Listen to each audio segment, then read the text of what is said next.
The wind howled through the empty streets of Boston as icy rain lashed against the sidewalks. It was one of those bone-chilling nights when even the city itself seemed to shiver. Most people had taken refuge in the warmth of their homes, heaters, roaring fireplaces, crackling television sets, humming, and dinner tables set. But not Emily Carson. She stood just outside the Haven Street shelter, balancing a tray of hot soup and bread, wrapped in a borrowed raincoat, 2 sizes too big. Her boots were soaked through and her fingers numb, but her eyes were soft, full of purpose and patience. Emily was not wealthy. She worked part-time as a librarian at the South End branch and volunteered at the shelter every evening. Her life had been anything but easy since her mother passed away 2 winters ago from a sudden illness. Emily was left with memories, a rent-controlled apartment, stacks of library books, and a heart stitched together by compassion. She had no car and often walked to the shelter in weather like this. When people asked her why she did it, she would always say the same thing: because someone needs to. As she turned back toward the warm glow of the shelter door, a flicker of movement caught her eye. Down the sidewalk, half obscured by the shadows of a crumbling awning, sat a figure hunched low against the wall. The person was shaking violently, soaking wet, and wearing layers of mismatched clothing that clung to him like a second skin. Emily paused, then stepped slowly toward him. "Sir," she called softly, unsure if he was asleep or conscious. "Hey, you okay?" The man did not answer. He merely trembled. His head bowed low under a mop of wet hair. His beard was thick and frosted. His shoulders slumped.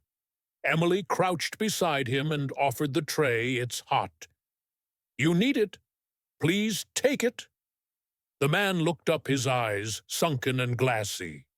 With trembling fingers, he took the cup of soup and held it close as though it were fire itself.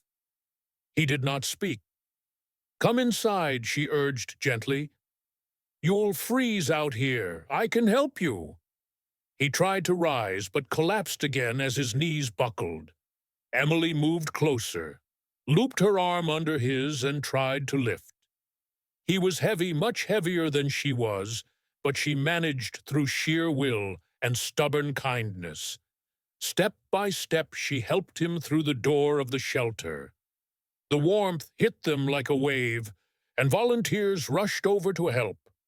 Within minutes, the man was wrapped in blankets, handed fresh clothes, and given a seat beside the heater. Emily stayed with him, watching as he ate in slow, deliberate bites. His fingers shook with each movement, but his eyes began to settle. He spoke only once that night, a hoarse whisper of 2 words: "Thank you." The next morning, he was gone. Emily asked around, but no one had seen him leave. She hoped he had found safety, but deep down, she feared he had returned to the cold streets. 3 weeks passed. Winter grew harsher. The shelter grew fuller. Emily kept showing up every night, carrying hope in her heart and soup in her hands. Then, one Friday evening, the shelter buzzed with strange activity. Black SUVs idled outside the curb, and sharply dressed men in suits were speaking with the shelter director in hushed tones. Emily was in the kitchen, scrubbing trays, when one of the volunteers called her name. "Miss Carson! Someone is asking for you." She dried her hands and stepped out into the lobby, stopping dead when she saw him. The man she had helped was standing tall, clean and dressed in a navy blue suit tailored to perfection. His hair was neatly combed, his beard trimmed. He looked like someone who belonged on the cover of a magazine. Emily blinked. "It can't be." He stepped forward and offered a smile.